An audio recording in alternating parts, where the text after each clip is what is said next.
नमस्ते दोस्तों, मैं हूं प्रदीप कुमार। आप देख रहे हैं डिजिटल मार्केट। वीडियो शुरू करने से पहले बता दूं, ये वीडियो एक एजुकेशनल पर्पस के लिए है।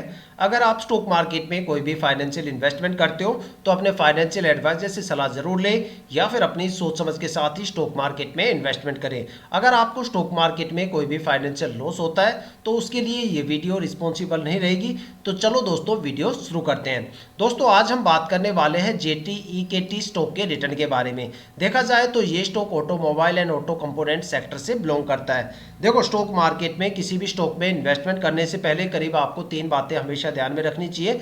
सबसे पहली और इंपॉर्टेंट बात कि जिस स्टॉक में आप इन्वेस्टमेंट करने की सोच रहे हो, आखिर उस स्टॉक में पिछले 5 सालों में अपने इन्वेस्टर्स को कितना ज़्यादा रिटर्न दिया है और कितनी ज़्यादा वहाँ पे हमें गिरावट देखने को मिलती है। दूसरी सबसे इंपॉर्टेंट बात कि जिस स्टॉक में आप इन्वेस्टमेंट करने की सोच रहे हो, आखिर क्या वो स्टॉक शॉर्ट टर्म में ज़्यादा प्रॉफिटेबल है या फिर वो स्टॉक लॉन्ग टर्म में ज़्यादा प्रॉफिटेबल है। और तीसरी सबसे इंपॉर्टेंट बात कि जिस स्टॉक में आप इन्वेस्टमेंट करने की सोच रहे हो, आखिर वहाँ पे शॉर्ट टर्म और लॉन्ग टर्म में आखिर कितने कितने टाइम ड्यूरेशन की होल्डिंग करने पे आखिर हमें उस स्टॉक से कितना रिटर्न या फिर लॉस देखने को मिलने वाला है। और यही तीनों बातें आज हम इस वीडियो में डिस्कस करने वाले हैं JTEKT स्टॉक के रिटर्न को लेके। अगर आपने स्टॉक में कोई भी इन्वेस्टमेंट कर रखा है या फिर आप स्टॉक में कोई भी इन्वेस्टमेंट करने की सोच रहे हो तो ये वीडियो आपके लिए काफी ज्यादा इंपॉर्टेंट होने वाली है, क्योंकि इस वीडियो में मैं आपको बताऊंगा JTEKT स्टॉक के पिछले 5 साल के रिटर्न के बारे में, जहां पे रिटर्न के बिहाफ पे एक पैटर्न आपको समझाने की कोशिश करूंगा कि ये स्टॉक शॉर्ट टर्म में ज्यादा प्रॉफिटेबल है या फिर लॉन्ग टर्म में ज्यादा प्रॉफिटेबल है, या फिर ऐसे कौन कौन से टाइम ड्यूरेशन है जहां पे आपको स्टॉक में भर भर के गिरावट देखने को मिलने वाली है, या फिर ऐसे कौन कौन से टाइम ड्यूरेशन है जहां पे आपको स्टॉक से भर भर के रिटर्न देखने को मिलने वाला है। मैक्सिमम स्टॉक में कितनी ज्यादा गिरावट आपको देखने को मिल सकती है और मैक्सिमम कितना ज्यादा रिटर्न देने का दम ये स्टॉक रखता है। साथ में एक नजर डालेंगे स्टॉक के होल्डिंग पैटर्न के बारे में, समझेंगे होल्डिंग पैटर्न की कुछ बारीकियां, साथ में एक निष्कर्ष तक पहुंचने की कोशिश करेंगे कि क्या इस स्टॉक में हमें ट्रेड लेना चाहिए या नहीं लेना चाहिए। आपके काफी ज्यादा सवालों के जवाब इस वीडियो में छुपे हुए हैं। वीडियो को पूरा जरूर देखिएगा। आई होप कि यहां से आपको काफी ज्यादा वैल्यूएबल इंफॉर्मेशन देखने को मिलने वाली है। तो चलो दोस्तों, वीडियो शुरू करते हैं।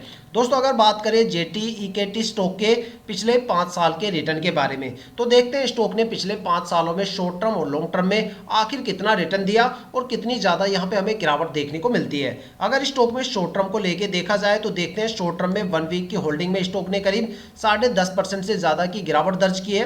और अगर स्टॉक में 1 मंथ की होल्डिंग की बात करें तो 1 मंथ में स्टॉक ने करीब 7% से ज्यादा की गिरावट दर्ज की है।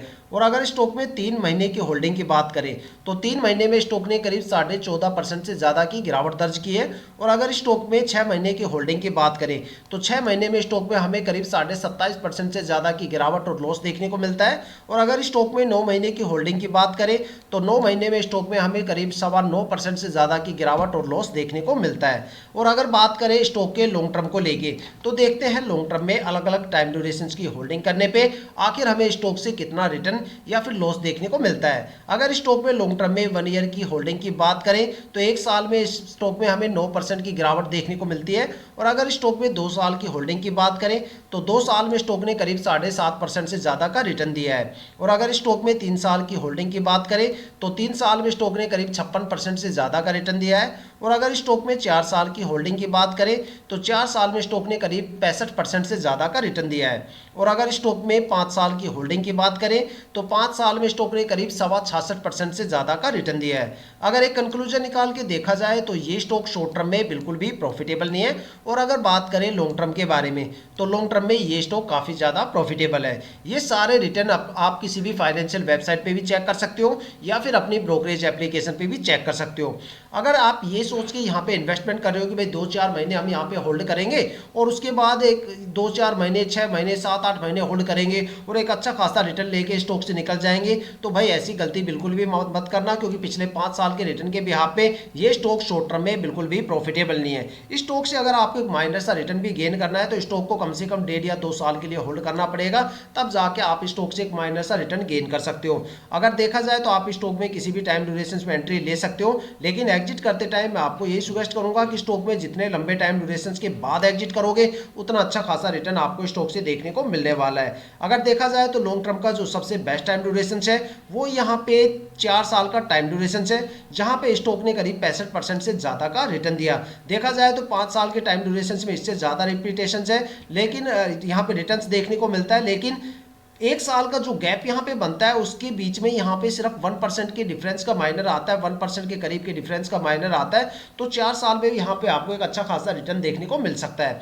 तो दोस्तों ये थी इस स्टॉक के पिछले 5 साल के रिटर्न के बारे में, जहां से आपको एक अंदाजा मिल गया कि भाई इस स्टॉक में मैक्सिमम आपको कितना ज़्यादा रिटर्न देखने को मिल सकता है और मैक्सिमम स्टॉक में आपको कितनी ज़्यादा गिरावट देखने को मिल सकती है। कौन कौन से ऐसे टाइम ड्यूरेशन है जहां पे आपको ज़्यादा गिरावट देखने को मिल रही है, और अगर आपको यहाँ पे एक पॉजिटिव मोमेंटम की तलाश है तो किस लेवल से स्टॉक में एक अच्छा खासा पॉजिटिव मोमेंटम आपको देखने को मिल सकता है। तो ये सारी चीज़ें क्लियर हो जाती है स्टॉक के होल्डिंग पैटर्न, इसकी स्टॉक के पिछले 5 साल के रिटर्न से। लेकिन क्या स्टॉक में हमें ट्रेड लेना चाहिए या स्टॉक में इन्वेस्टमेंट करना चाहिए, ये डिसीजन अभी भी पेंडिंग है।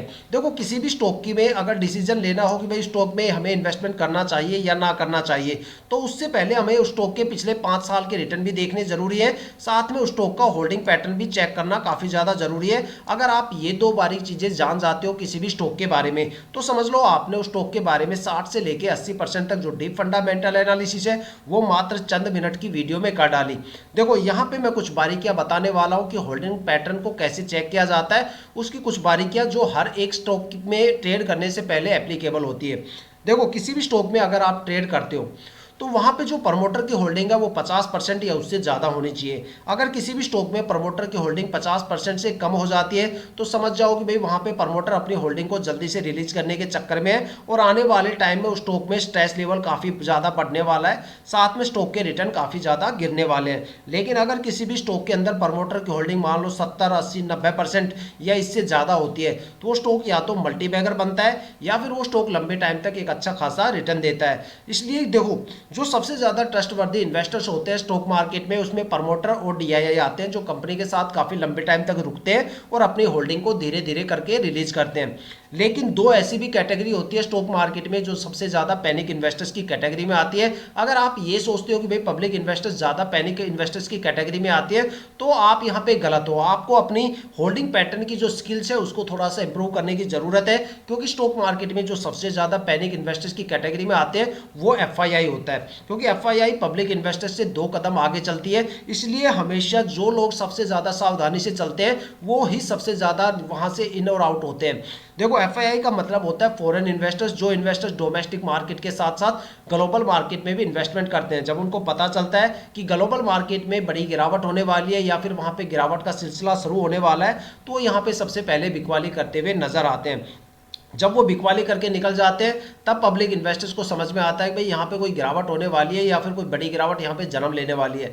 इसलिए हमेशा कहा जाता है कि जिस स्टॉक में एफआईआई की होल्डिंग ज़्यादा होती है वहाँ पे आपको फ्लक्चुएशन भी ज़्यादा देखने को मिलता है और टाइम आने पर गिरावट भी ज़्यादा देखने को मिलती है। इसलिए हमेशा कहा जाता है कि भाई स्टॉक में हमेशा प्रमोटर की होल्डिंग ज़्यादा से ज़्यादा देखो और एफआईआई की होल्डिंग कम से कम देखो, उस स्टॉक से आपको एक अच्छा खासा रिटर्न फ्यूचर में देखने को मिलता है। तो अब देखते हैं स्टॉक के होल्डिंग पैटर्न के पिटारे से आखिर क्या निकल के आता है। अगर यहाँ पे होल्डिंग पैटर्न में प्रमोटर की होल्डिंग देखी जाए तो यहाँ पे प्रमोटर की होल्डिंग 74.98% है।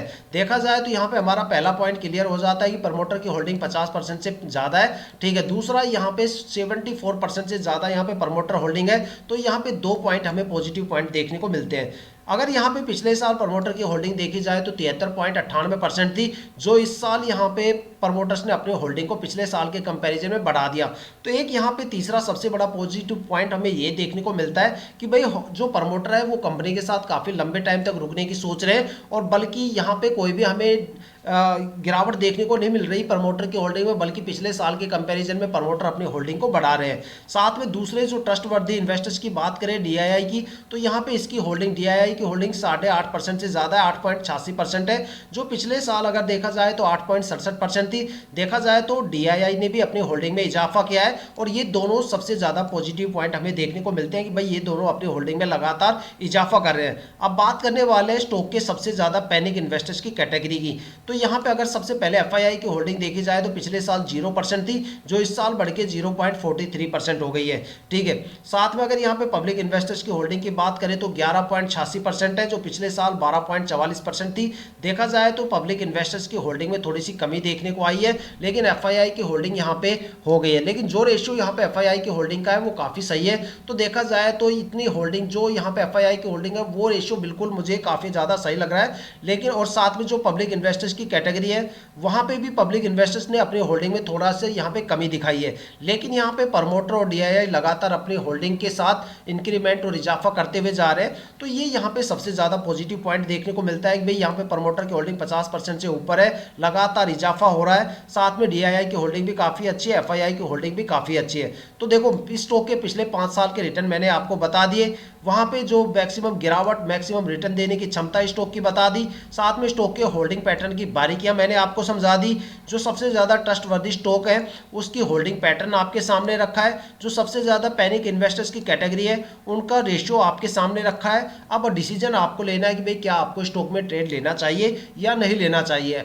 आप हमें कमेंट करके भी जरूर बताइए ताकि बाकी इन्वेस्टर्स को भी कुछ हेल्प मिले कि भाई क्या स्टॉक में हमें ट्रेड लेना चाहिए या नहीं लेना चाहिए। तो दोस्तों ये थी अब तक की सबसे लेटेस्ट इन्फॉर्मेशन JTEKT स्टॉक के रिटर्न को लेके। अगर आपके माइंड में कोई भी ऐसा स्टॉक है जिसमें आप इन्वेस्टमेंट करने की सोच रहे हो या फिर आपने उस स्टॉक में इन्वेस्टमेंट कर दिया और आपको स्टॉक के रिटर्न के बारे में बिल्कुल नहीं पता, तो आप हमें कमेंट करके अपने स्टॉक का नाम बताइए। हम आने वाली वीडियो में आपके स्टॉक को जरूर कवर करेंगे। अगर आप इस वीडियो या यूट्यूब चैनल पर नए हो तो चैनल को सब्सक्राइब जरूर कीजिएगा ताकि हम जितने भी डीपली एनालिसिस करके आप लोगों के लिए वीडियो लेके आते हैं उसकी नोटिफिकेशन आप तक सबसे पहले पहुंचे, ताकि आप स्टॉक मार्केट के हर पहलू से रूबरू रहे, अपने आप को अपडेट और अपग्रेड करते रहे। इसी के साथ ये वीडियो समाप्त करते हैं, मिलते हैं नेक्स्ट वीडियो के साथ।